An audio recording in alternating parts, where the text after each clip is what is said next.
mình mong có hỏi nhưng bật cái thằng ổn ơi ọt miền nhiều chẳng à nhiều chờ rô rương ri ru che cho tơ bật tơ để pa nhưng mấy mà nhưng quả cho đã nhưng tờ riêng chẳng ai của mưa tơ vì anh miền ban ấy vì khó ban phở quạt khơi dương bị ca này chẳng nay bố anh còn tôi lên muốn nó vì khóa giặt long khóa cha nhâm mua ở bên đặt nị ca chia nè chậpจะ sai hai cho có chia mà cha hà hang nị ca mà sao đại tiệm này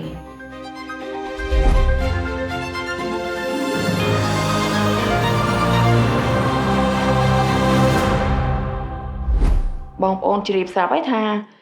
មនុស្សសម័យលើគឺសបោ stress សបោការតាមតឹងក្នុងសាច់ដុំក្នុងអារម្មណ៍ចាដូច្នេះម៉ាសាខ្ញុំក៏ជាមួយក៏ជាចំណែកមួយដ៏ធំសម្រាប់ជួយដល់បងប្អូនប្រជាពលរដ្ឋគ្រប់មជ្ឈដ្ឋានមិនថាក្នុងឬក្រៅប្រទេសគឺមានការជួយយ៉ាងខ្លាំងចាបើនិយាយទៅការពីទូចឡើយខ្ញុំចូលចិត្តច្រៀងសម័យថាងការជាមួយធំឡើងទៅជាអ្នកចម្រៀងអីចឹងណាដល់ទៅពេលដែលថាយើងពីការផ្នែកចឹងទៅវាដែលថាអាការសម័យនេះវាធំធេងពេកក៏ដែលថាចេះច្រៀងលេងតាមផ្ទះ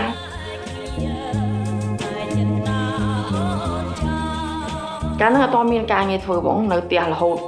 បោសផ្ទះជួសផ្ទះដាំបាយអ្វីដែលអាចធ្វើបានជាធ្វើទៅកាលនោះម៉ែឲ្យធ្វើតែខ្លួនឯងជំនះចង់ចេះដូចថាអាកិច្ចការផ្ទះដែលគេអ្នកភ្លឺធ្វើបានយើងត្រូវធ្វើដែរអញ្ចឹងណា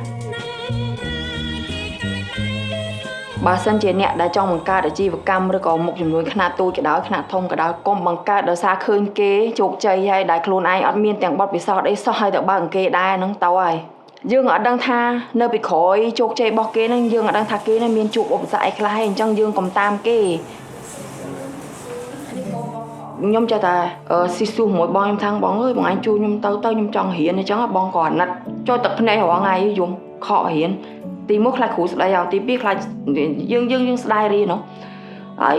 បងខ្ញុំក៏អាណិតប្អូនក៏ជូនទៅមិនថាគាត់ព្យាយាមគ្រប់បែបយ៉ាងដើម្បីបំពេញបំណងប្អូនថាប្អូនចង់រៀនអញ្ចឹងណាឆ្នាំ1993អង្គការ Merenol ស្ដាររដ្ឋភាពជនពិការផ្នែកកម្ពុជានោះគាត់ក៏ទៅយកខ្ញុំមកបងប្អូនក៏ចេះថាកម្មវិធីណាអសរស្ទាបអីចឹងដឹងរៀនបានអីចឹងណាមុនក៏អត់សូវពេញចិត្តហ្មងទេដល់តែពេលឆ្នាំ94មានគ្រូជនជាតិអាមេរិកម្នាក់គាត់ស្ម័គ្រចិត្តមកធ្វើការនៅស្រុកខ្មែរគាត់សួរខ្ញុំថានិកាចង់រៀនអីខ្ញុំថាខ្ញុំចង់រៀនអង់គ្លេសគាត់រៀបចំកម្មវិធីចុះគាត់ធ្លាប់បរិញ្ញាអ្នកពិការគាត់ដឹងឆ្នាំ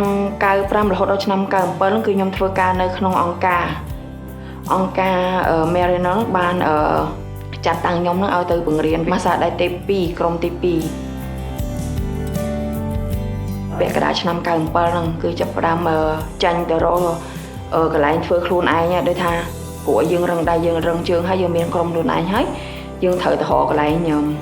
ខ្លួនឯងសម្រាប់ប្រកបអាជីវកម្មជាមួយនឹងក្រុមដែលយើងបានរៀនជាមួយគ្នាហ្នឹង5នាក់ហ្នឹងការឆ្លងកាត់លំបាកដំបូងគឺទី1ភាសាយើងវានៅខ្ចីទី2ក្បាច់ម៉ាសាយើងក៏នៅខ្ចីនៅក្នុងលក្ខណៈអនុវត្តនៅឡើយអត់ទាន់ថាពេញលេញណាធ្វើទាំងក្តីបារម្ភក្តីភ័យព្រួយមិនដឹងគេទទួលស្គាល់ស្នាដៃយើងឬអត់ហើយណាមួយម៉ាសាហ្នឹងមិនមែនជាមុខរបរល្អសម្រាប់មនុស្សទូទៅណាជាពិសេសសម្រាប់ស្ត្រីចុះបើងាកមកយើងថាអ្នកពិការផ្នែកវិញហើយជាស្រីទៀតថាតើនឹងយើងនឹងទទួលការមាក់ងាយពីសង្គមពីមនុស្សមជ្ឈដ្ឋានខាងក្រៅដោយរបៀបណាកាលនោះខ្ញុំរៀនអង់គ្លេសបណ្ដោយខ្ញុំប្រើតិចបណ្ដោយភាសាខ្ញុំវាមិនកើនឡើងដល់ពេលកើនឡើងចុះភ្ញៀវគាត់ឃើញយើងទូចឃើញយើងចេះឃើញយើងឆ្លាតដល់ហើយគាត់ក៏លូកលាន់ដល់ពេលលូកលាន់ខ្ញុំក៏ថាអ្នកឯងត្រូវការម៉ាសាឬក៏អ្នកឯងត្រូវការលេងសើចបើថាអ្នកឯងត្រូវការម៉ាសាណែដេកឲ្យស្ងៀមខ្ញុំធ្វើស្រួលឲ្យស្រួលបួលណាតែបើសិនជាអ្នកឯងរកម៉ាសាប្រេះប្រដាស់អ្នកឯងឆាប់ចាញ់ពីកន្លែងខ្ញុំអត់មានកន្លែងម៉ាសាប្រភេទហ្នឹងឯងមើលទៅដូចជាអត់កោទេព្រោះរកស៊ីដៃគូវាបទីបតុងគ្នាយើងរកធ្វើអីវាអត់បានសម្រេចតោះមកខ្ញុំបើកកន្លែងខ្លួនឯងមុននឹងបើកហ្នឹងគិតហើយអស់ហើយមួយឆ្នាំពេលដែលយើងចាញ់ទៅយើងល្ងិតផងដឹងមិនទេនេះប៉ុន្តែដូចជាមានលើកទឹកចិត្តមួយថាលើកទឹកចិត្តខ្លួនឯងថាអ្នកភ្លឺធ្វើបានឬខ្ញុំធ្វើមិនបានកាលនោះមានការជ្រុំជ្រែងពីដើមទុនពីបងស្រីខ្ញុំ Đây tới bon cả tháng ở đây giờ nên chặt tục thạc đồ bon ao này ngồi bon ngồi nhầm ao côn nè ao bon mà đã dùng mà đã ao côn quá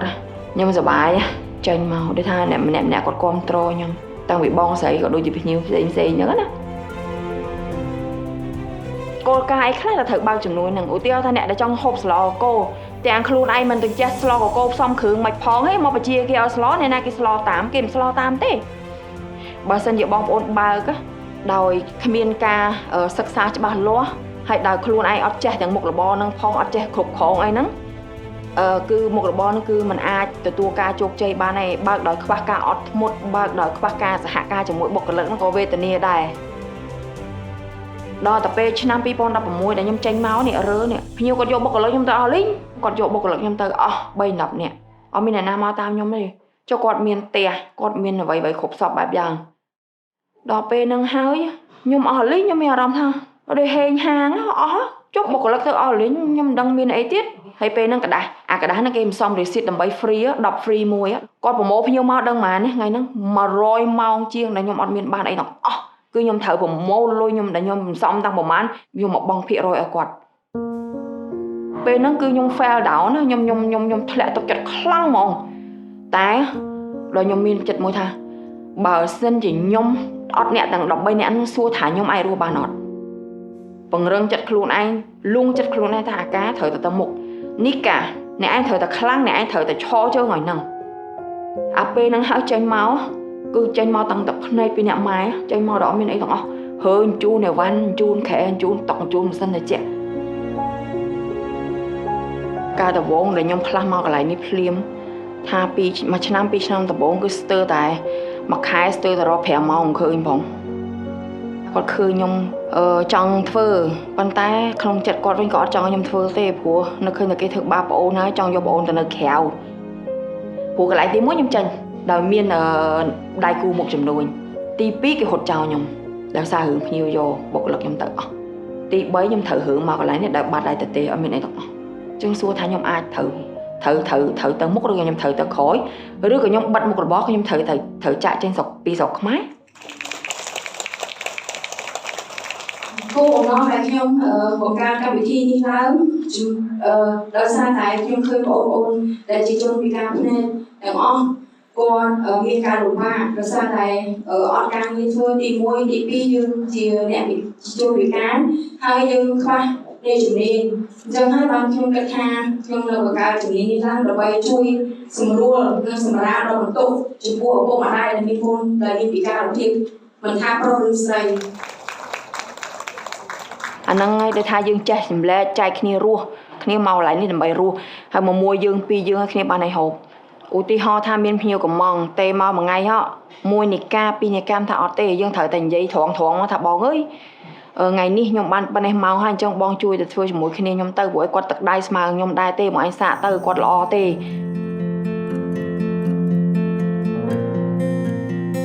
ពេលដែលផ្ទះនេះជួសជុលហើយគឺអ្វីគឺសពទាំងអស់ហើយខ្ញុំមានបុគ្គលិក 2-3 ដែលគាត់ដូចថាគាត់មកធ្វើការនៅឡើយខ្ញុំបុគ្គលិកថ្មីអញ្ចឹងណាពេលនោះហើយខ្ញុំមានឱកាសដែលថាបង្រៀនក្បាច់គាត់បន្ថែមអីចឹងទៅណាខ្ញុំចង់ឲ្យម៉ាសានេះមានការជ្រួលជ្រាបនៅក្នុងស្រទាប់បងប្អូនប្រជាពលរដ្ឋខ្មែរឲ្យបានច្រើនហើយមួយទៀតដែលថាចំពោះប្រុសដែលថាកុំឲ្យគាត់យល់ឃើញថាម៉ាសាពិការភ្នែកនឹងជាជំរឿនមិនល្អអញ្ចឹងខ្ញុំសូមឲ្យគាត់កុំយល់ច្រឡំថាម៉ាសានេះដែលជាអ្នកពិការភ្នែកនេះដែលគាត់អញ្ជើញមកទទួលសេវាកម្មខាងពួកខ្ញុំនោះកុំគិតថាអូអាចលូកលេងសើចអីបានគឺអត់បានទេពួកខ្ញុំក៏មានសេចក្តីថ្លៃថ្នូរដែរនិយាយរួមទៅជោគជ័យរហូតដល់ថ្ងៃនេះបានរួមការសហការពីពួកគាត់ដែរមិនមែនតែខ្ញុំទេបើសិនជាមានខ្ញុំតែម្នាក់ឯងក៏មិនអាចទៅរួចដែរហើយបើសិនជាគ្មានការតស៊ូអត់ធ្មត់ពីពួកគាត់ទាំងអស់គ្នាទេក៏ពួកខ្ញុំមិនមានថ្ងៃហ្នឹងដែរនិយាយតាមការពិត